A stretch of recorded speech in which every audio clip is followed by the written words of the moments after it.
Welcome to my channel Ramesh Savaliya. Friends, આજે આપણે spoken English શીખવા માટે એક ખૂબ જ ઇમ્પોર્ટન્ટ સ્ટ્રક્ચર જોવાના છીએ કે જે આપણને ડે ટુ ડે લાઈફની અંદર રોજબરોજના જીવનમાં ખૂબ જ ઉપયોગી થાય, ડગલે ને પગલે ઉપયોગી થાય એવી વાક્ય રચના આજે આપણે જોવાની છે અને એ પણ ઇઝી અને ઇન્ટરેસ્ટિંગ છે. તો જુઓ કે લેટ્સ અને લેટ એ બે વચ્ચે શું ડિફરન્સ છે. હવે લેટ્સ છે, લેટ્સ એ એકચ્યુઅલી લેટસનું શોર્ટ ફોર્મ છે. લેટસનું શોર્ટ ફોર્મ એટલે એ ટૂંકું રૂપ છે લેટસનું. હવે લેટ્સ પછી હંમેશા V1 આવે. શું આવે? V1. એટલે V1 એટલે શું થાય? મૂળ ક્રિયાપદ થાય. મૂળ ક્રિયાપદ એને V1 પણ કહેવાય, મુખ્ય ક્રિયાપદ પણ કહેવાય, બેઝ ફોર્મ, મેઇન વર્બ, આ રીતે ઘણી બધી જુદી જુદી રીતે આને અહીંયા ઓળખાય છે. હવે એ V1 એટલે શું હોય? માનો કે ટેક એટલે લેવું, ગીવ એટલે આપવું, ગો એટલે જવું, આવા જુદા જુદા મૂળ ક્રિયાપદ છે. ત્યાર પછી અન્ય કોઈ શબ્દ જે લેવા હોય, જે આવતા હોય એ લઈ શકાય, એક્સ્ટ્રા એટલે વધારાના છે. હવે આ પ્રકારના જે સેન્ટન્સ આવે એનું તમે ગુજરાતી કરશો તો બધા જ લેટ્સ વાળા જે સેન્ટન્સ છે એનું ગુજરાતી શું થશે ખબર? કે ચાલો આપણે થાય. શું થાય? ચાલો આપણે. ફોર એક્ઝામ્પલ તરીકે આપણે જોવું હોય તો લેટ્સ ગો એટલે ચાલો આપણે જઈએ, બરાબર. લેટ્સ હેલ્પ અધર્સ એટલે ચાલો આપણે બીજાને મદદ કરીએ. લેટ્સ લિસન ટુ ન્યૂઝ એટલે ચાલો આપણે સમાચાર સાંભળીએ. લેટ્સ વોટર ધ પ્લાન્ટ્સ એટલે ચાલો આપણે છોડવાઓને પાણી પાઈએ. લેટ્સ સિટ હિયર એટલે ચાલો આપણે અહીં બેસીએ.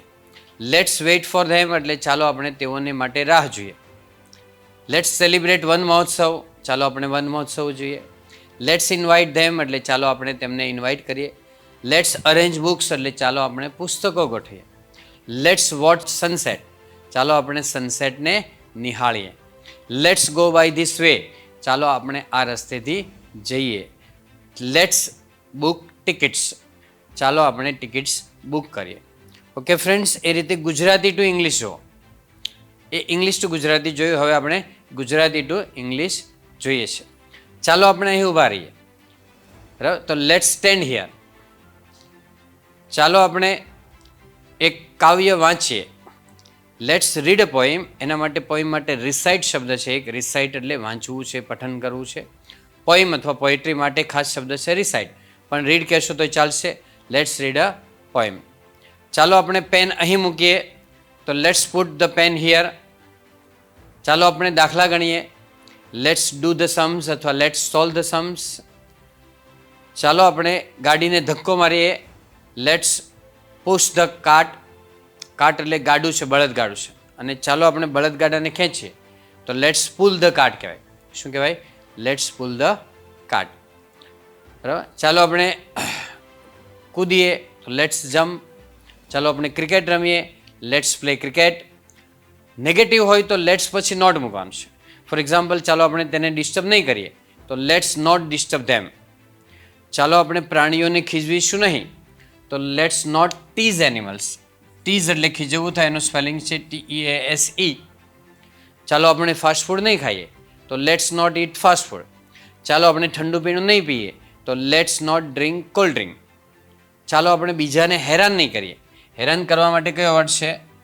તો એના માટે હેરેસ છે, HARASS. હેરેસ એટલે હેરાન કરવું. ઓકે ફ્રેન્ડ્સ, તો similarly we have let. Let's છે એ પ્રપોઝલ એટલે દરખાસ્ત બતાવે છે, અને લેટ છે પરવાનગી બતાવે છે, પરમિશન બતાવે છે. હવે આપણે આ જે લેટ્સ હોય એના જેવું એક લેટ જોઈએ છે. લેટ.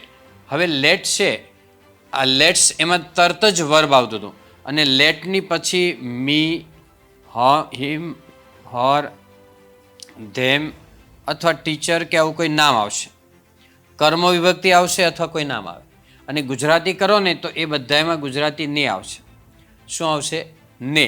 અને એની પછી V1 એટલે મૂળ ક્રિયાપદ આવશે, મુખ્ય ક્રિયાપદ, અને પછી એક્સ્ટ્રા વર્ડ્સ કોઈ હશે તો એ પાછળ આવશે. ફોર એક્ઝામ્પલ, મને બોલવા દો તો લેટ મી સ્પીક. તેને બોલવા દો તો લેટ હિમ સ્પીક. તેણીને બોલવા દો લેટ હર સ્પીક. તેઓને બોલવા દો લેટ ધેમ સ્પીક. અને શિક્ષકને બોલવા દો તો લેટ ધ ટીચર સ્પીક. બરાબર. હવે ક્રિયાપદ ચેન્જ કરું છું, બદલું છું. જો મને જવા દો તો લેટ મી ગો. તેને ક્રિકેટ રમવા દો તો લેટ હિમ પ્લે ક્રિકેટ. તેણીને દોરડા કૂદવા દો લેટ હર સ્કીપ. સ્કીપ એટલે દોરડા કૂદવા દો. તેઓને પત્તા વડે રમવા દો તો late them play with cards. શિક્ષકને ભણાવવા દો લેટ ધ ટીચર ટીચ. ટીચ એટલે ભણાવવું. વિદ્યાર્થીઓને શીખવા દો. શીખવું એટલે ભણવું, ભણવું એટલે લર્ન કહેવાનું. Late the students learn.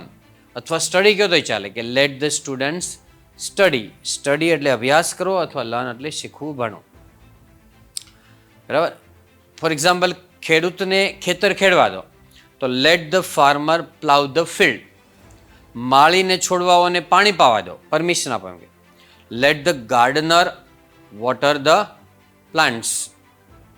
રૂડીબેનને ગાયને દોવા દો તો let Rudiben milk the cow. Milk એટલે દૂધ પણ થાય ને મિલ્ક એટલે દોવું પણ થાય. ગ્રંથપાલને પુસ્તકો ગોઠવા દો તો let the librarian arrange books. મને આ રસ્તેથી જવા દો તો let me go by this way. તેને ટિકિટ એડવાન્સમાં બુકિંગ કરાવવા દો તો let him book the ticket in advance. છોકરીઓને હોમવર્ક કરવા દો તો let the girls do homework. છોકરાઓને સંગીતના ક્લાસમાં જવા દો તો let the boys go to music class. મને સનરાઈઝ નિહાળવા દો, સૂર્યોદય નિહાળવા દો તો લેટ મી વોચ સનરાઈઝ. તેને અવલોકન કરવા દો લેટ હિમ ડુ ઓબ્ઝર્વેશન અથવા લેટ હિમ ઓબ્ઝર્વ. તેને કાર હંકારવા દો let him drive a car. તેણીને બાઇક ચલાવવા દો તો let her ride a bike. જો બાઇક ચલાવવી હોય તો રાઇડ અ બાઇક લેવાનું. ઘોડે સવારી કરવી હોય તો રાઇડ અ હોર્સ લેવાનું.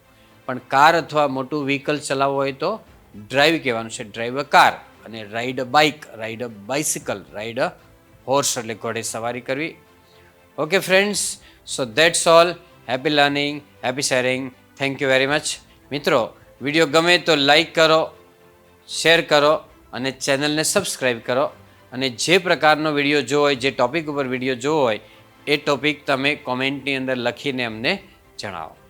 Thank you.